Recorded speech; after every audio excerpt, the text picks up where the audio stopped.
Sociologie A, la machette, numéro 2. L'akato tradit mais néanmoins vaginal. Dans le meilleur des cas, elle porte un nom à particules qui remonte au XIIIe siècle. Son système pileux est totalement intact depuis le soupçon de moustache à l'abondante toison pubienne et au mollet qu'elle a ferme et vigoureux, car son père et son grand-père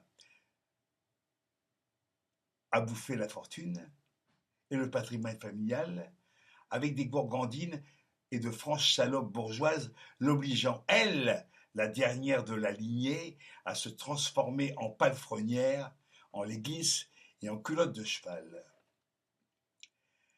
C'est une vigoureuse chef d'entreprise menant son haras, ses enfants et son comptable de mari à la cravache, et par une sorte d'autorité naturelle, avec le verbe haut et des plaisanteries de hussard. On devine sous cette absence résolue de maquillage, sous ce côté bourru et terrien, une sensualité animale qui ne dédaigne pas de se faire fouetter et humilier lorsque son instinct génésique et ses lectures secrètes héritées d'un ancêtre dévergondé la mettent en feu de la vulve et du reste.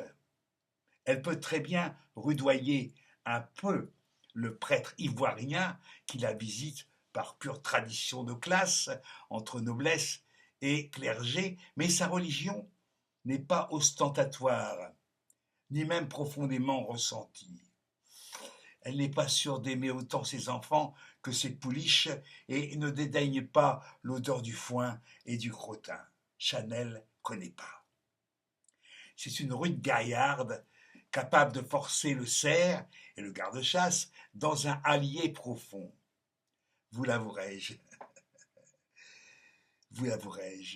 sa robustesse et sa rusticité, son franc-parler et son manque total d'affectation me la rendent infiniment sympathique, voire désirable.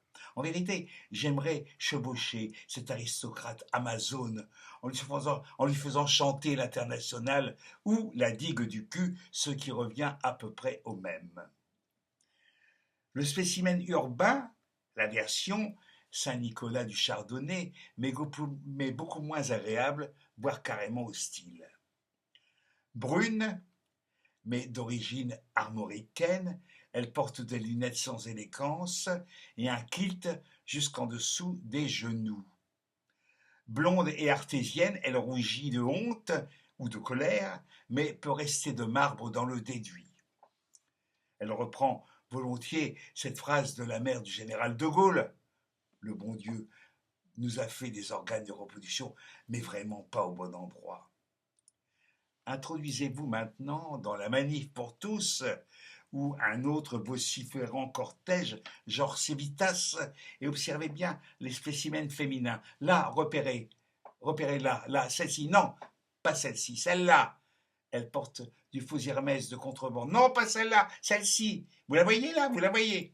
Elle est souvent forte de hanches et de mandibules, mais avec une voix mal posée. Une voix dans les aigus, vous vrillez les tempes et l'épididyme.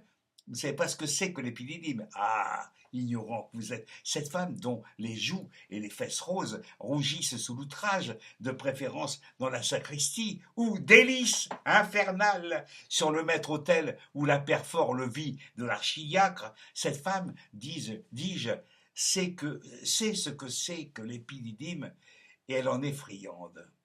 Eh bien, cette dame patronnesse, encore gironde pour les amateurs de blasphème charnel, je vous la fais à 10 contre 1, c'est une Marie-Ange, une Sixtine, une Aliénor ou une Amélie aux nymphes blondes et à l'encensoir accueillant dans les langueurs insoutenables du mois de Marie.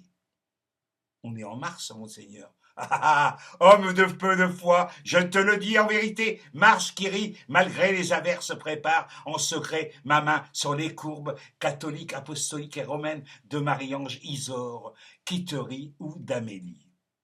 Et en mai pas le sang bleu, Marie-Ange, Garance et Amélie feront ce qui leur plaît de mon goupillon. Voilà. Alléluia.